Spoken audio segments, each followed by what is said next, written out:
81 number है, राज्यपाल की कार्यकारी शक्तियों के संबंध में निम्न कथनों पर विचार करें। राज्यपाल के कार्यकारी शक्तियों पर बात करना है। पहला है, वह राज्य के महाधिवक्ता को नियुक्त करता है।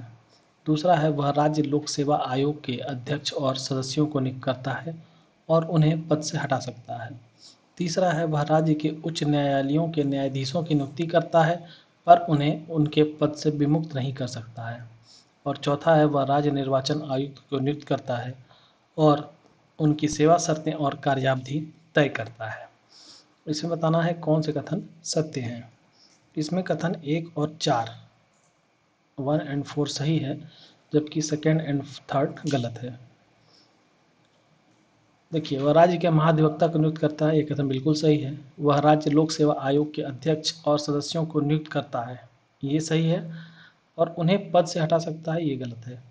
राज्य लोक सेवा आयोग के अध्यक्ष सदस्यों को पद से हटाने का जो शक्ति है वो राष्ट्रपति के पास है, राज्यपाल के पास नहीं है। वह राज्य के उच्च न्यायालयों के न्यायाधीशों की नियुक्ति करता है। यह क्वेश्चन का ये जो स्टेटमेंट है इस क्वेश्चन का ये गलत है, क्योंकि राज्य के उच्च न्यायालयों के न्यायाधीशों की नियुक्ति जो होती है वो भारत के राष्ट्रपति के द्वारा की जाती है और एक विशेष संवैधानिक प्रक्रिया के द्वारा ही उनको पद से हटाया जा सकता है। तो इसलिए ये गलत हो गया। तो ऑप्शन बच गया आपका 1 और 4। वह राज्य निर्वाचन आयुक्त को नियुक्त करता है और उनकी सेवा शर्त और कार्यावधि तय करता है। ये क्वेश्चन पूछा हुआ है बीपीएससी में, इसलिए याद रखेंगे। उच्च न्यायालय के न्यायाधीशों की नियुक्ति राष्ट्रपति करेंगे। नेक्स्ट, आर्टिकल दिया हुआ है और किस आर्टिकल में क्या है ये बताना है। 243 में, जैसे कि आप जान रहे हैं ये सभी 243 के ही अंग हैं। 243 जो है वो पंचायत और नगर पालिका से यानी स्थानीय स्वशासन से उसके बारे में बताता है। 243E जो है ये पंचायतों का कार्यकाल के बारे में है, सीटों के आरक्षण के बारे में नहीं है।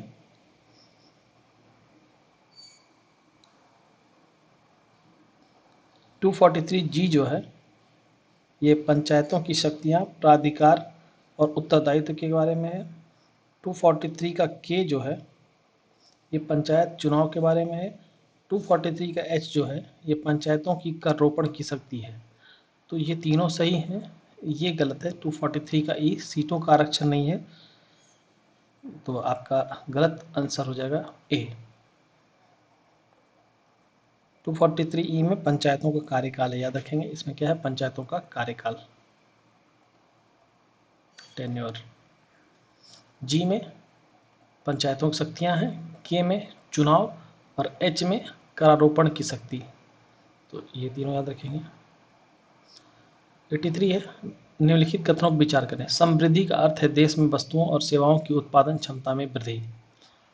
सेकंड है, आर्थिक समृद्धि का प्रामाणिक सूचक सकल घरेलू उत्पाद जीडीपी में निरंतर वृद्धि है। असत्य कथनों का चयन करना है यहाँ पर। तो इसमें ना तो 1 ना तो 2, यानी कि असत्य जो है कोई नहीं है, दोनों ही सही हैं। समृद्धि का मतलब होता है देश में वस्तुओं और सेवाओं की उत्पादन क्षमता में वृद्धि, और आर्थिक समृद्धि का प्रामाणिक सूचक जो है वो सकल घरेलू उत्पादन जीडीपी में निरंतर वृद्धि है। यदि जीडीपी में निरंतर वृद्धि हो रहा है तो यह आर्थिक समृद्धि का प्रामाणिक सूचक है। 84 नेक्स्ट है, आयात प्रतिस्थापन का अर्थ है। आयात प्रतिस्थापन का अर्थ अंतर्मुखी व्यापार नीति। भारत द्वारा अपनाई गई औद्योगिक नीति व्यापार नीति से घनिष्ठ रूप से संबंधित थी। प्रथम 7 पंचवर्षीय योजनाओं में व्यापार की विशेषता अंतर्मुखी व्यापार नीति थी। तकनीकी रूप से इस नीति को आयात प्रतिस्थापन कहा जाता है। इस नीति का उद्देश्य आयात के बदले घरेलू उत्पादन द्वारा पूर्ति करना है। उदाहरण के लिए विदेश में निर्मित वाहनों का आयात करने के स्थान पर उन्हें भारत में ही निर्मित करने के लिए उद्योगों को प्रोत्साहित किया जाता है। तो आयात प्रतिस्थापन का मतलब होता है अंतर्मुखी व्यापार नीति। यानी आयात को हमको कम करना है तो क्या करना होगा, अपने ही देश के अंदर जो है ज़्यादा से ज़्यादा चीज़ों को बनाना होगा। जैसे मेक इन इंडिया पहल है, इसके अंतर्गत चीज़ों को अपने ही देश में बनाने की कवायद शुरू की गई है। बजट 2024-25 के तहत किस मद पर सर्वाधिक व्यय किया गया? तो सर्वाधिक व्यय जो 24-25 में है वो ग्रामीण विकास पर है। बजट 2024-25 के तहत अगर कुछ मद देखें हम लोग तो रक्षा में 454773 करोड़ है, 454773 करोड़ है। ग्रामीण विकास में 265808 करोड़ है। अगर चूंकि हम लोगों को इन चारों में से ही चुनना था इसलिए ग्रामीण विकास का सही आंसर है, लेकिन अगर ऑप्शन में रक्षा रहता तो रक्षा पर सबसे अधिक खर्च किया जाएगा, जिसमें कि 4,54,773 करोड़ होगा। इसके बाद ग्रामीण विकास सेकेंड नंबर पर है, थर्ड नंबर पर कृषि है, चौथे पर स्वास्थ्य और पांचवें नंबर पर शिक्षा है। कृषि तीसरे नंबर पर है, ग्रामीण विकास दूसरे नंबर पर है और रक्षा पहले नंबर पर है। अगर क्रम याद रखिएगा मद जिस पर सर्वाधिक व्यय किया जाएगा 2024-25 में, तो पहले नंबर पर रक्षा सबसे अधिक है, फिर ग्रामीण विकास पर है, फिर कृषि और संबद्ध कार्यकलाप पर है, फिर स्वास्थ्य पर है और तब देन शिक्षा पर खर्च है। बजट के संबंध में असत्य कथनों का चयन करना है। फर्स्ट है संविधान के अनुच्छेद 112 में बजट संबंधित विवरण का वर्णन है। सही बात है। संविधान में बजट शब्द का उल्लेख नहीं है। बिल्कुल सही बात है। बजट की जगह पे क्या लिखा हुआ है? वार्षिक वित्तीय विवरण। बजट कहीं भी लिखा आपको नहीं मिलेगा। क्या मिलेगा? वार्षिक वित्तीय विवरण। वित्त मंत्रालय के राजस्व विभाग द्वारा बजट तैयार करने के लिए नोडल निकाय है, तो ये गलत है। अंतरिम बजट के लिए कोई संवैधानिक प्रावधान नहीं है, तो ये भी बात सही है। ये कोई संवैधानिक प्रावधान नहीं है। अंतरिम बजट जब तब पेश किया जाता है जबकि बहुत कम समय के लिए चुनाव कराना शेष रहा हो।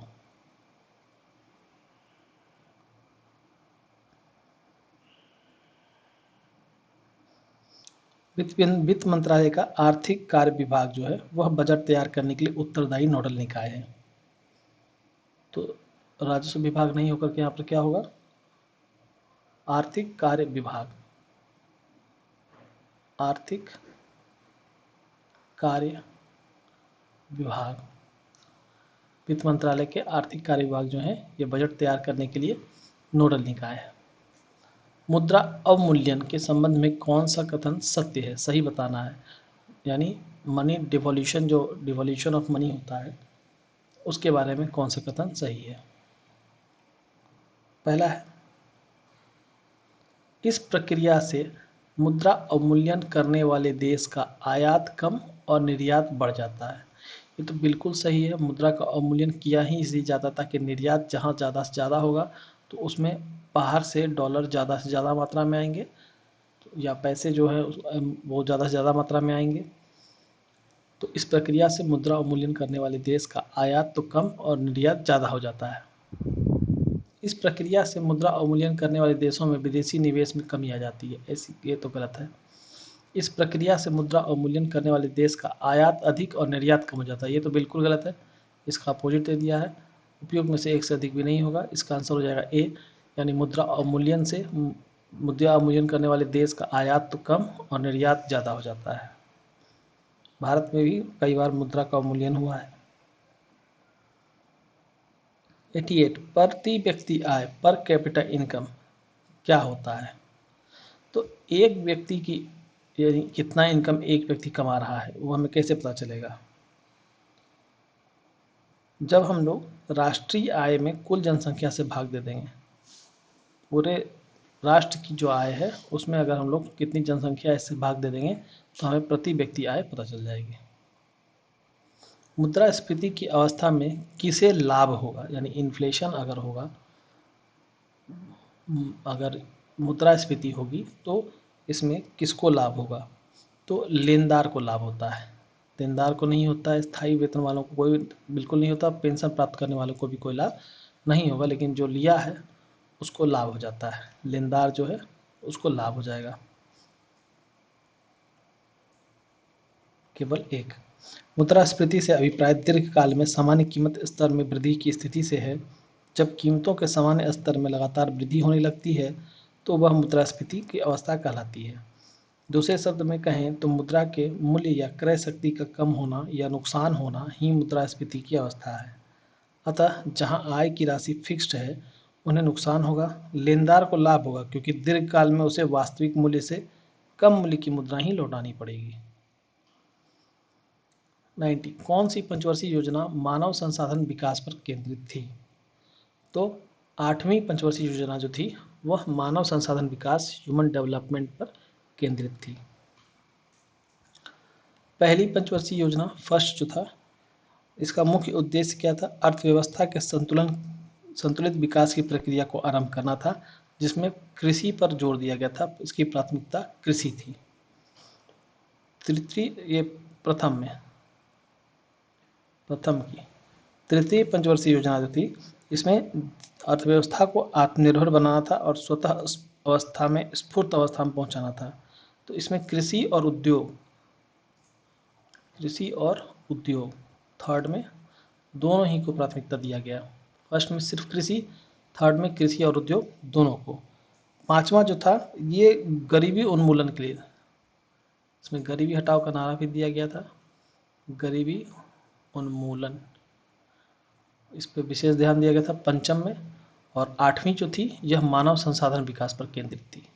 तो पहला कृषि, तीसरा कृषि और उद्योग, पांचवा गरीबी उन्मूलन और 8वां मानव संसाधन विकास।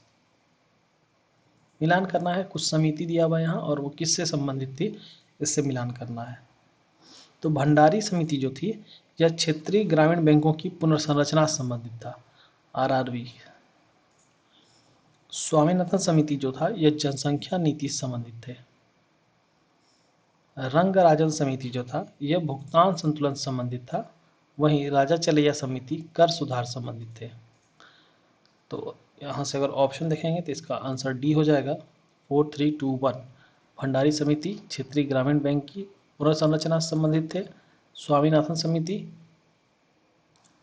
जनसंख्या नीति से संबंधित थे, रंगराजन समिति भुगतान संतुलन से, और भंडारी समिति तो हम लोग कर ही लिए राजा चलैया समिति कर सुधार से। तो इसका ये क्रम हो जाएगा।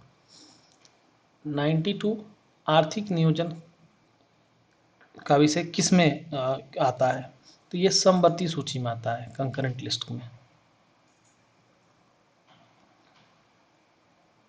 अन्य विषय जो हैं जैसे शिक्षा, बिजली, श्रमिक संघ, वन, ये सब भी विषय समवर्ती सूची में ही है। चालू खाता के घटकों में शामिल है वस्तुओं का आयात, सेवाओं में व्यापार, वस्तुओं का निर्यात, उपहार और प्रेषित धन। तो ये सभी जो हैं पांचों के पांचों ये चालू खाता के घटक में शामिल हैं। तो 1 2 3 4 5 इसका आंसर हो जाएगा। वस्तुओं का आयात करना, सेवाओं में व्यापार, वस्तुओं का निर्यात करना, उपहार और प्रेषित धन, ये पांचों चालू खाता के घटक में शामिल हैं।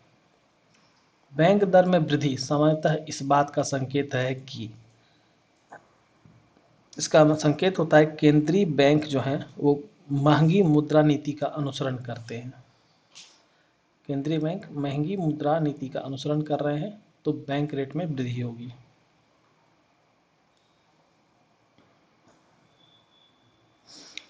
भारतीय रिजर्व बैंक द्वारा बैंक दर में वृद्धि से वाणिज्यिक बैंकों द्वारा भारतीय रिजर्व बैंक से लिए गए उधारों की ब्याज लागत बढ़ जाती है, जिसे पूरा करने के लिए वे अपने ग्राहकों को दिए जाने वाले अग्रिम या उधार पर ब्याज दर को बढ़ा देते हैं। तो इससे ये पता चलता है कि केंद्रीय बैंक जो है वो महंगी मुद्रा नीति का अनुसरण कर रहा है। 95 अल्पकाल में भारतीय रिजर्व बैंक जिस ब्याज दर पर व्यापारिक बैंकों को उधार देता है उसे क्या कहते हैं? तो उसे रेपो रेट कहते हैं। रेपो रेट वह रेट है जिस ब्याज दर पर व्यापारिक बैंकों को आरबीआई अल्पकाल के लिए उधार देता है।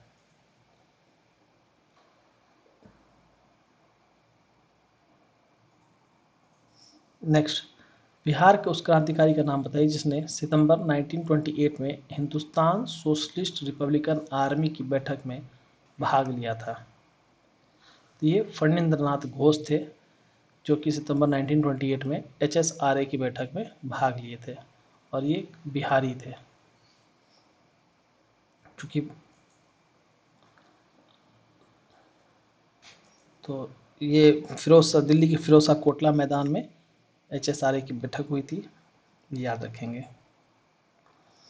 97 बिहार में व्यक्तिगत सत्याग्रह के दूसरे सत्याग्रही कौन थे? तो ये अनुग्रह नारायण सिन्हा थे। और अगर पहले सत्याग्रही पूछेगा तो वो श्री कृष्ण सिंह थे। बिहार में व्यक्तिगत सत्याग्रह के पहले सत्याग्रही श्री कृष्ण सिंह थे, जबकि दूसरे अनुग्रह नारायण सिंह थे, या अनुग्रह नारायण सिन्हा थे। बिहार में असहयोग आंदोलन के दौरान नवंबर 1920 में किस स्थान पर नशाबंदी आंदोलन चलाया गया था? ये डुमरांव में चलाया गया था। बिहार के असहयोग आंदोलन के दौरान नवंबर 1920 के मध्य में शाहाबाद के डुमरांव में नशाबंदी आंदोलन शुरू किया गया था और 13 नवंबर 1920 को नशाखोरी छोड़ने की अपील की गई थी। तो बिहार में असहयोग आंदोलन के दौरान नवंबर 1920 में कहाँ नशाबंदी आंदोलन चलाया गया था? तो डुमरांव में चलाया गया था। और अगर पूछेगा ये कहाँ पर पड़ रहा है डुमरांव, तो ये शाहाबाद, याद रखेंगे। अगर डुमरांव नहीं होगा वहाँ कुछ ऑप्शन में शाहाबाद होगा तो शाहाबाद लगाएंगे आंसर। वन आवरण के प्रतिशत की दृष्टि से, किसकी दृष्टि, परसेंटेज की दृष्टि से बिहार के निम्नलिखित जिलों का सही अवरोही क्रम क्या है? तो इसका सही अवरोही क्रम है कैमूर, जमुई, नवादा, तब मुंगेर। कैमूर में 31.5%, जमुई में 21.34%, नवादा में 20.72% और मुंगेर में 20.16% वन आवरण है। तो इस तरह से हम लोग देखेंगे सबसे ज़्यादा कैमूर में है, फिर जमुई में, उसके बाद नवादा में, तब फिर मुंगेर में वन आवरण है। बिहार की किस जनजाति ने कांग्रेस के गया अधिवेशन में भाग लिया था?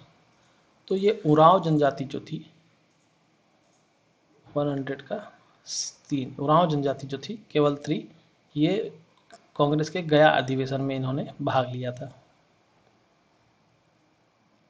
इसकी अध्यक्षता कौन किए थे? तो देशबंधु चित्तरंजन दास किए थे और यह कांग्रेस का 37वां अधिवेशन था।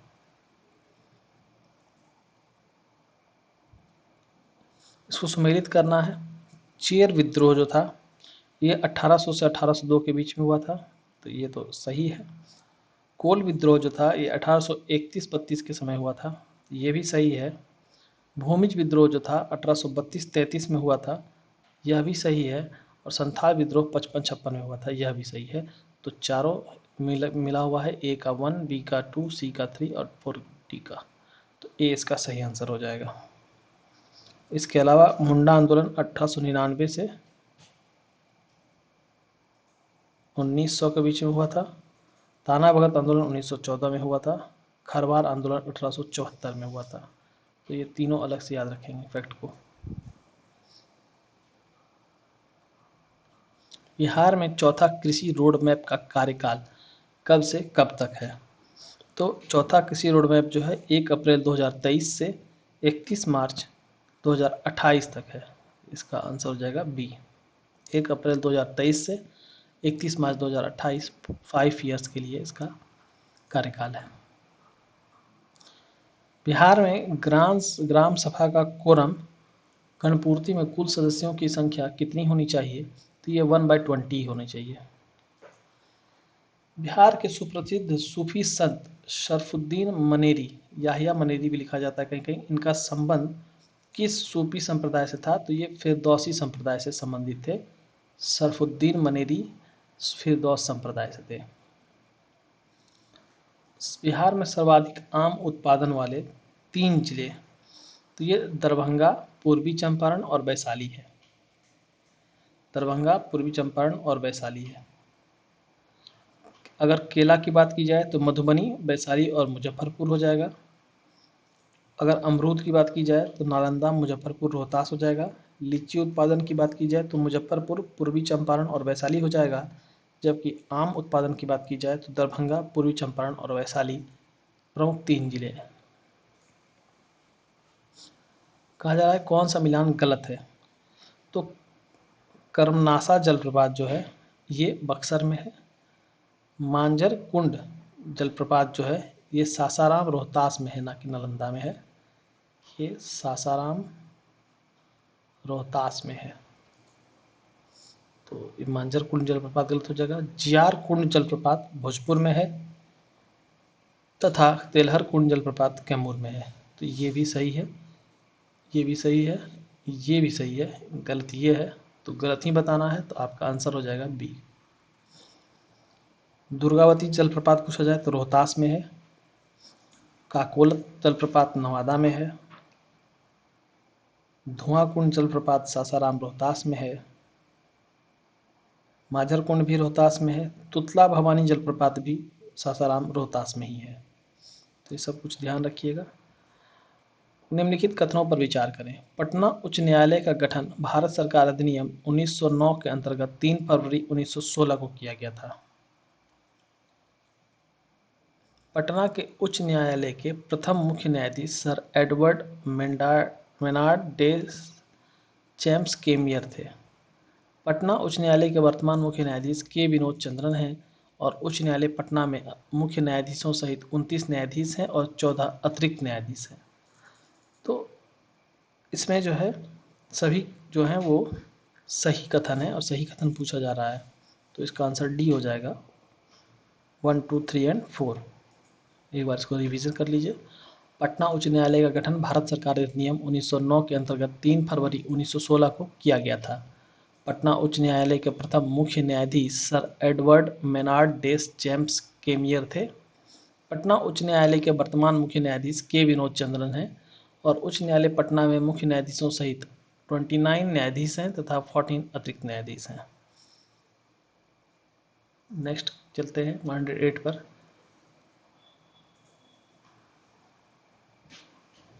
बिहार में जूट के 3 बड़े कारखाने पूर्णिया, कटिहार और दरभंगा में स्थित हैं। सही है। बिहार पश्चिम बंगाल के बाद सर्वाधिक जूट उत्पादक राज्य है। ठीक है, देश में दूसरा है। बिहार मखाना उत्पादन में देश का प्रथम और एकमात्र राज्य है। लीची उत्पादन में बिहार का देश में दूसरा स्थान है। तो ये दोनों ही गलत हैं, 3 और 4। बिहार मखाना उत्पादन में देश का प्रथम और एकमात्र राज्य है। बिहार मखाना उत्पादन में देश का प्रथम और एकमात्र राज्य है। और लीची उत्पादन में बिहार देश में दूसरा नहीं, पहला स्थान पर है। ये तो फर्स्ट हो जाएगा।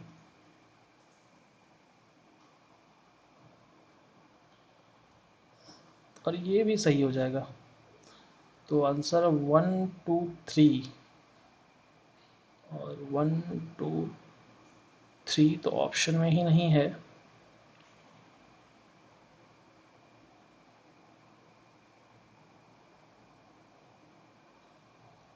तो आप ये याद रखिए 1, 2, 3 दोनों होगा, इसमें ऑप्शन नहीं है, तो इसमें त्रुटि हुई है। इसमें ऑप्शन आप बना दीजिए 1, 2 एंड 3।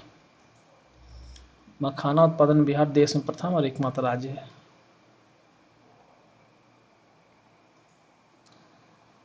109 में देखें, बिहार की भौगोलिक संरचना चट्टान प्रणालियों से बनी है। चट्टान प्रणालियों का उनके विवरण से मिलान करना है। बिहार के हिमालय तराई क्षेत्र में मुख्यतः पश्चिमी चंपारण में, तो यह जो है टर्शरी क्रम की चट्टान यहाँ पाई जाती है। विंध्यन जो है, आप देखिए, अगर आप मैप देखेंगे बिहार का मैप पर, तो ये इस जगह की बात कर रहा है। तो ये टर्शरी होता है और यहाँ से गंगा नदी बह रही है। ये जो है ये विंध्य चट्टान होता है। इधर अरावली श्रेणी चट्टान होती है और बाकी सारा क्षेत्र होता है ये क्वाटनरी का क्षेत्र होता है।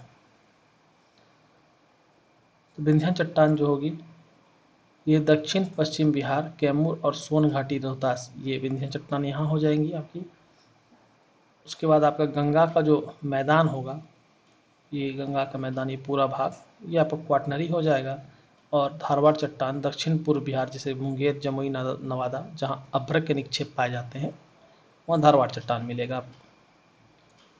तो इस तरह से ये C3412 आपका ये आंसर हो जाएगा। नेक्स्ट, असत्य कथन का चयन करें।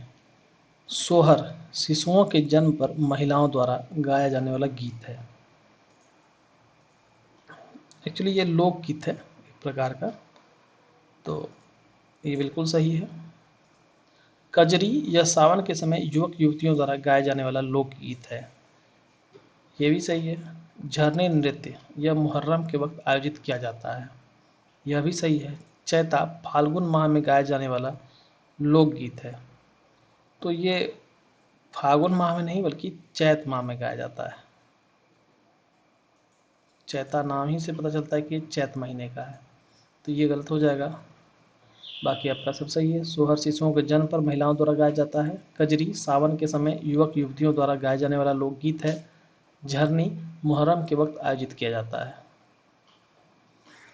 विधेयक निर्माण 2024 में निम्नलिखित कथनों पर विचार करें।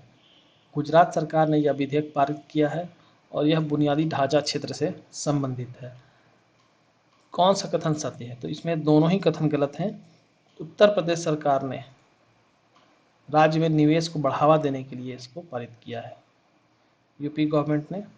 और ये विनिर्माण क्षेत्र विधेयक निर्माण 2024 पारित किया गया है इसमें, इसके लिए।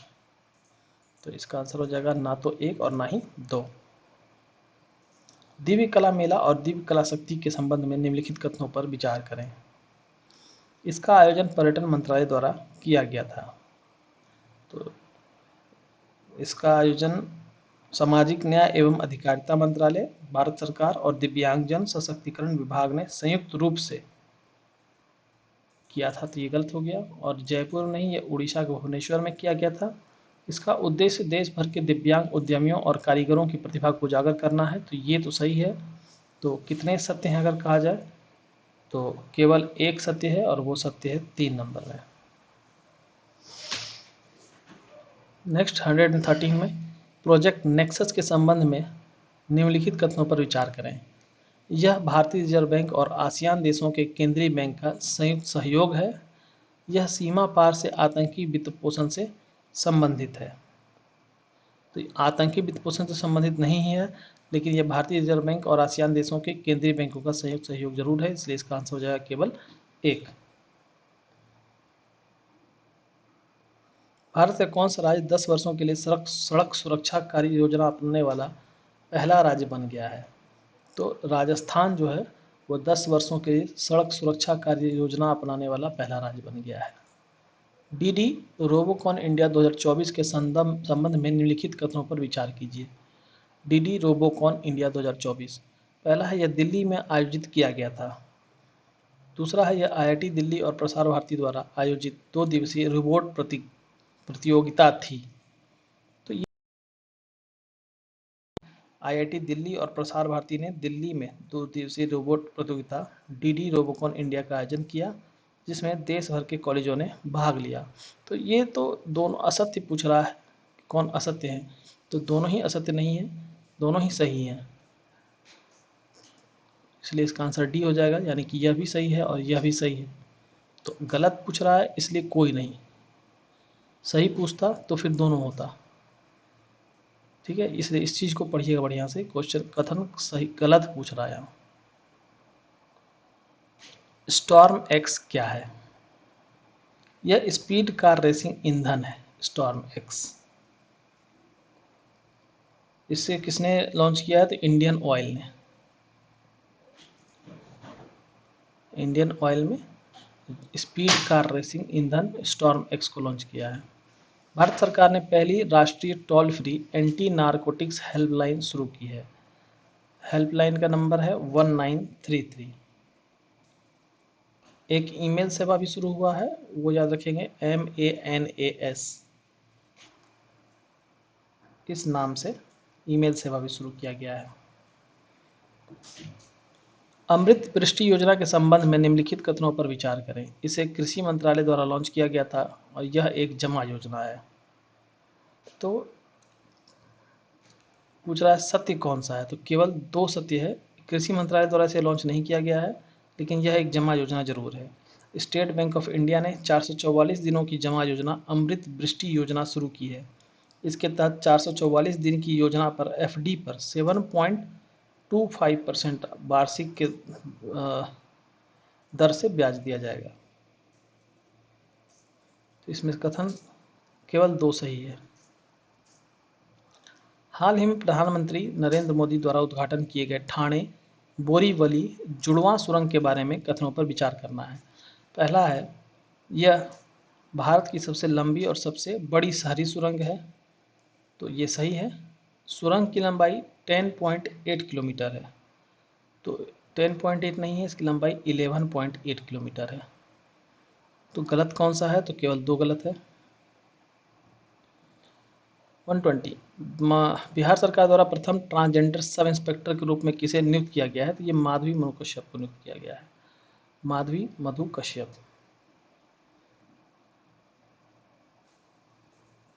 कोलंबो प्रक्रिया के संबंध में निम्नलिखित कथनों पर विचार करें।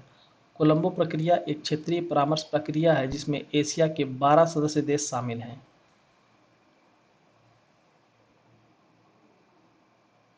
भारत ने मॉरिशस में कोलंबो प्रक्रिया के अध्यक्ष के रूप में इसकी पहली बैठक की अध्यक्षता की। ये तो गलत है, यह सही है। तो गलत है केवल दो। भारत ने जेनेवा में कोलंबो प्रक्रिया के अध्यक्ष के रूप में इसकी पहली बैठक आयोजित की थी। मॉरिशस में नहीं किया है, जेनेवा में किया है। स्थान जेनेवा है। मिर्गी के दौरे को नियंत्रित करने के लिए पहला मस्तिष्क प्रत्यारोपण कहाँ किया गया है? तो ये ब्रिटेन में किया गया है। विश्व की पहली 100% हाइड्रोजन संचालित वाणिज्यिक यात्री नौका MV सी चेंज कहाँ लॉन्च की गई है? यह सैन फ्रांसिस्को में लॉन्च की गई है। हेनले पासपोर्ट इंडेक्स 2024 के संबंध में निम्नलिखित कथनों पर विचार करें। पहला है, जापान के पास दुनिया का सबसे शक्तिशाली पासपोर्ट है। और दूसरा है, जब भारत इस सूचकांक में 81 स्थान पर है। तो दोनों ही गलत है। सब दुनिया का सबसे शक्तिशाली पासपोर्ट जो है सिंगापुर के पास है। सिंगापुर ने टॉप किया है और भारत का स्थान 82 है। ये पुराना डेटा दिया हुआ है। तो कौन सही हुआ? कोई भी नहीं, दोनों गलत है।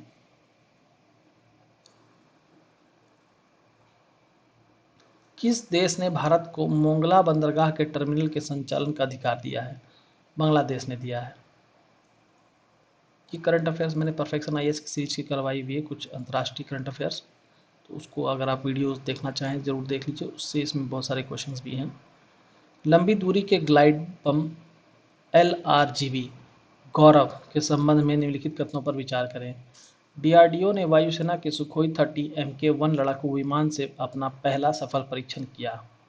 यह हवा से छोड़ा जाने वाला 1000 किलोग्राम वजनी ग्लाइड बम है जो लंबी दूरी पर स्थित लक्ष्यों को भेजने में सक्षम है। इसे हैदराबाद स्थित रिसर्च सेंटर इमारत ने विकसित किया है। ये कितने कथन सत्य हैं? सभी तीनों कथन सत्य हैं। लंबी दूरी की ग्लाइड बम जो है गौरव इसका नाम है, इसके संबंध में दिए गए तीनों ही कथन सही हैं। अगर आप लोगों ने अभी चैनल को लाइक नहीं किया तो कृपया करके वीडियो को लाइक कर दें, चैनल सब्सक्राइब कर लें। निम्नलिखित कथनों पर विचार करें। इसरो और जापान अंतरिक्ष एजेंसी ने अपोफिस क्षुद्र ग्रह का अध्ययन करने के लिए मिशन रामसेस की घोषणा की है। चलिए, ये तो गलत है। अब तक का सबसे शक्तिशाली गैर परमाणु विस्फोटक सीबेक्स 2 चीनी सेना में शामिल किया गया है। यह भी गलत है। इसरो और जापान नहीं, यूरोपियन स्पेस एजेंसी, इन दोनों ने मिलकर अपोफिस क्षुद्रग्रह का अध्ययन करने के लिए मिशन रामसेस की घोषणा की है। तो इसमें याद रखेंगे, इसरो और यूरोपियन स्पेस एजेंसी ने अपोफिस क्षुद्रग्रह का अध्ययन करने के लिए मिशन रामसेस की घोषणा की है। और अब तक का सबसे शक्तिशाली गैर परमाणु विस्फोटक सेबेक्स 2 चीनी सेना में नहीं बल्कि भारतीय सेना में शामिल किया गया है।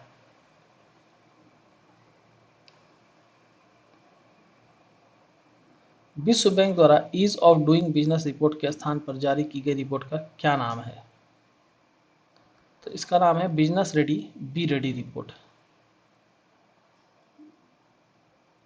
नेक्स्ट है, बांग्लादेश ने भारत के साथ अनुसंधान और सांस्कृतिक क्षेत्रों में सहयोग के आदान प्रदान के लिए मैत्री अनुदान की घोषणा की। ये गलत है। मलेशिया ने आवारा कुत्तों को सड़कों से हटाने और उन्हें आश्रय स्थल में भेजने के लिए नरसंहार कानून पेश किया। यह भी गलत है। ऑस्ट्रेलिया ने भारत के साथ अनुसंधान और सांस्कृतिक क्षेत्रों में सहयोग के आदान प्रदान के लिए मैत्री अनुदान की घोषणा की है। बांग्लादेश ने की है, बल्कि किसने किया है? ऑस्ट्रेलिया ने। और आवारा कुत्तों के लिए टर्की ने आवारा कुत्तों को सड़क से हटाने और उन्हें आश्रय स्थलों में भेजने के लिए नरसंहार कानून लाया है। तो यहाँ से दोनों ही गलत हो जाएंगे। कौन से कथन सत्य हैं? तो एक भी सत्य नहीं है, 1 भी नहीं, 2 भी नहीं। निम्नलिखित कथनों पर विचार करें। भारत के विदेश मंत्री एस जयशंकर ने ऑस्ट्रेलिया में मैत्री उद्यान का उद्घाटन किया है। केवरा और कुसमुंडा कोयला खदानें झारखंड में स्थित हैं, तो ये दोनों ही गलत है। भारत के विदेश मंत्री एस जयशंकर ने मॉरिशस की अपनी 2 दिवसीय यात्रा के दौरान मॉरिशस में मैत्री उद्यान का उद्घाटन किया, न कि ऑस्ट्रेलिया में। तो ये मॉरिशस में हुआ है, मैत्री उद्यान का उद्घाटन मॉरिशस में। और गेवरा और कुसमांडा जो कोयला खदान है, ये छत्तीसगढ़ में स्थित हैं, झारखंड में नहीं है। कहाँ है? छत्तीसगढ़ में। नेशनल इंस्टीट्यूट रैंकिंग फ्रेमवर्क 2024 के संबंध में इन कथनों पर विचार कीजिए। इसे यूनिवर्सिटी ग्रांट कमीशन द्वारा जारी किया जाता है। आईआईटी मद्रास ने ओवरऑल कैटेगरी में प्रथम स्थान प्राप्त किया है। मैनेजमेंट कैटेगरी में शीर्ष स्थान आईआईएम अहमदाबाद को प्राप्त हुआ और रिसर्च कैटेगरी में शीर्ष स्थान आईआईएससी बेंगलोर बना। तो ये तो ठीक है, रिसर्च कैटेगरी में शीर्ष स्थान आईआईएससी बेंगलोर है। इंजीनियरिंग कैटेगरी में तो नहीं पूछा गया है। मैनेजमेंट कैटेगरी में आईआईएम अहमदाबाद ठीक है। और ओवरऑल कैटेगरी की अगर बात की जाए तो आईआईटी मद्रास भी सही है। तो इसे यूजीसी द्वारा जारी नहीं किया जाता है, बल्कि केंद्रीय शिक्षा मंत्रालय द्वारा नेशनल इंस्टीट्यूट रैंकिंग फ्रेमवर्क जारी किया जाता है। केंद्रीय शिक्षा मंत्रालय इसको जारी करता है, केंद्रीय शिक्षा मंत्रालय जारी करता है। तो एक गलत हो गया, 2, 3, 4 सही है, तो 3 सही है। युग्म का मिलान करना है। पवन टरबाइन स्थापित करने वाला देश का पहला टाइगर रिजर्व, तो ये केरल में स्थित पेरियार टाइगर रिजर्व है। ये भारत में बिजली उत्पादन के लिए यहाँ पर पवन टरबाइन स्थापित किया गया है। झूमर नृत्य का प्रदर्शन झारखंड में नहीं होता है, ये असम में, झूमर असम में। सैनिटरी पैड के लिए खातों में नगद सहायता राशि भेजने वाला देश का पहला राज्य मध्य प्रदेश बन गया है। और शहीद अग्निवीर के परिवारों के लिए कारगिल पैकेज की घोषणा राजस्थान द्वारा की गई है। तो ये भी सही है। गलत आपका ये था झूमर नृत्य का प्रदर्शन, जो कि झारखंड नहीं होता, असम में होता है। तो गलत मिलान यही था। अंतःदृष्टि ब्रेल डेबिट कार्ड किस बैंक के द्वारा जारी किया गया है? ये पंजाब नेशनल बैंक के द्वारा जारी किया गया है। निम्नलिखित कथनों पर विचार करें। कृषि अर्थशास्त्रियों का 32वां सम्मेलन पूसा इंस्टीट्यूट नई दिल्ली में आयोजित किया गया। सम्मेलन का विषय transformation towards sustainable agri food system था। कहता है असत्य कथन का चयन करें, तो असत्य कोई नहीं, दोनों ही सही है, क्योंकि कृषि अर्थशास्त्रियों का 32वां सम्मेलन पूसा इंस्टीट्यूट नई दिल्ली में आयोजित किया गया था और सम्मेलन का विषय transformation towards sustainably agri food system था। दोनों ही सही है। नेक्स्ट देखते हैं 135। वित्त वर्ष 2023-24 में भारत दुनिया का दूसरा सबसे बड़ा एल्यूमीनियम उत्पादक देश बन गया है। बिल्कुल सही है। विश्व व्यापार संगठन की व्यापारिक सांख्यिकी रिपोर्ट के अनुसार वर्ष 2023 में कृषि निर्यात में भारत का स्थान 8वां है। यह भी सही है। केंद्रीय ऊर्जा मंत्रालय की रिपोर्ट के अनुसार 2024 में नवीकरणीय ऊर्जा क्षमता 203 गीगावाट हो गई है। यह भी सही है। तो तीनों ही सही है, तो 1, 2, 3। 136। भारत का पहला राइस एटीएम कहाँ शुरू किया गया है? तो यह भुवनेश्वर उड़ीसा में शुरू किया गया है। निम्नलिखित कथनों पर विचार करें। प्रधानमंत्री आवास योजना 2.0 की कार्य अवधि वित्त वर्ष 2024-25 से 26-27 तक निर्धारित की गई है। तो इसमें कुछ गड़बड़ी है। 24-25 से 26-27 तक नहीं, बल्कि 28-29 तक की गई है। ये गलत है, यहाँ पर 28-29 तक होगा। इसके तहत ग्रामीण और शहरी दोनों इलाकों में 2 करोड़ घर बनाने का लक्ष्य है। ऐसा नहीं है, इसके तहत ग्रामीण क्षेत्र जो है उसमें 2 घर हैं, 2 करोड़ है, और शहरी में 1 करोड़ है, यानी टोटल 3 करोड़ घर बनाने का लक्ष्य रखा गया है। तो असत्य कौन हो जाएंगे? दोनों हो जाएंगे।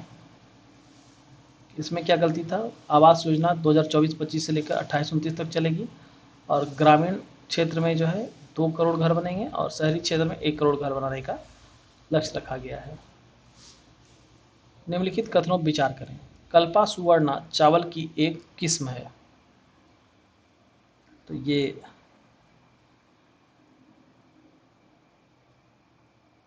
गलत है। कल्पा सुवर्णा जो है वो चावल की नहीं बल्कि नारियल की किस्म है। कल्पा सुवर्णा और कल्पा शताब्दी दोनों ही नारियल की किस्म है, याद रखेंगे, नारियल की किस्म है। नलगंगा वेनगंगा नदी जोड़ो परियोजना गुजरात संबंधित है, यह भी गलत है। ये महाराष्ट्र से संबंधित है। नलगंगा वेनगंगा नदी जोड़ो परियोजना किससे संबंधित है? महाराष्ट्र से। पंजाब राज्य के मुख्यमंत्री द्वारा सभी फसल को न्यूनतम समर्थन मूल्य पर खरीदने की घोषणा हुई है। तो पंजाब के नहीं बल्कि हरियाणा के मुख्यमंत्री नायब सिंह सैनी के द्वारा ऐसा किया गया है। मद्रास उच्च न्यायालय ने मंदिर में रखी मूर्ति को जीवित व्यक्ति के रूप में मान्यता प्रदान की है। तो यह सही है, मद्रास उच्च न्यायालय ने मंदिर में रखी मूर्ति को जीवित व्यक्ति के रूप में मान्यता दिया है। कितने कथन सत्य हैं? तो केवल एक सही है, और वो कौन है? 4th। कल्पा सुवर्णा चावल की नहीं है, नारियल की किस्म है। नलगंगा वेनगंगा नदी जोड़ो परियोजना गुजरात संबंधित नहीं होकर के महाराष्ट्र से संबंधित है। हरियाणा राज्य के मुख्यमंत्री द्वारा सभी फसलों को न्यूनतम समर्थन मूल्य पर खरीदने की घोषणा की गई है। और मद्रास उच्च न्यायालय ने मंदिर में रखी मूर्ति को जीवित व्यक्ति के रूप में मान्यता प्रदान कर दी है। नेक्स्ट है, विरासत प्रदर्शनी किस मंत्रालय की पहल है? तो ये कपड़ा मंत्रालय की पहल है। विरासत प्रदर्शनी कपड़ा मंत्रालय की पहल है। इस राज्य सरकार ने राज्य में प्रजनन दर में कमी को देखते हुए स्थानीय निकाय चुनाव लड़ने के लिए व्यक्तियों के लिए 2 बच्चों के मानदंड को खत्म करने की घोषणा की है। तो ये आंध्र प्रदेश ने ऐसा किया है। आंध्र प्रदेश की सरकार ने राज्य में प्रजनन दर में कमी को देखते हुए स्थानीय निकाय चुनाव लड़ने के लिए व्यक्तियों के लिए 2 बच्चों के मानदंड को खत्म कर दिया है। तो ये 140 क्वेश्चंस को हम लोगों ने यहाँ डिस्कस कर लिया है। बाकी मैथ रीजनिंग के क्वेश्चंस हैं, ये तो आप लोग ईजिली कर लेंगे। इसका मैं टिक लगा देता हूँ, केवल आंसर क्या है 141, इसका आंसर हो जाएगा सी। 142 इसका आंसर हो जाएगा ए। 143 इसका आंसर हो जाएगा बी। 144 का आंसर हो जाएगा ए। 145 का ए।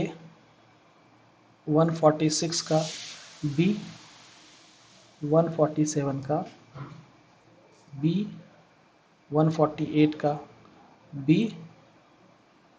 149 का बी और 150 का डी। इसमें से कुछ क्वेश्चंस तो ऐसे हैं जो कि एग्ज़ाम में आने के लायक हैं, बाकी मुझे नहीं लगता कि इस सब तरह के क्वेश्चंस एग्ज़ाम में पूछे जाएंगे। आप बनाने की कोशिश कीजिएगा, यदि आप लोगों से नहीं बनता है तो आप लोग कमेंट में मैसेज कीजिएगा, तो मैं इस पर एक वीडियो बना के 10 क्वेश्चन को सॉल्व करके दिखा दूंगा। तो इस तरह से हम लोगों ने 140 क्वेश्चंस जो फर्स्ट सेट है अभ्यास सीरीज का एडिटोरिया का 70th BPSC prelims test series का, वो हम लोगों ने कर लिया है। इसी तरह से फिर अब हम लोग इसके लिए अलग सेट लाएंगे। अभ्यास के साथ साथ और भी अलग अलग इंस्टीट्यूट के सेट भी हम लोग लाने का प्रयास करेंगे, और इसके अलग अलग सेट, सेकेंड सेट, थर्ड जो भी अवेलेबल होते जाएंगे, इसके वीडियोस भी हम लोग बनाएंगे। हम लोग चैनल को सब्सक्राइब कर लें, वीडियो को लाइक कर दें, और अपने दोस्तों के साथ शेयर ज़रूर करें। बने रहिए हम लोगों के साथ। धन्यवाद।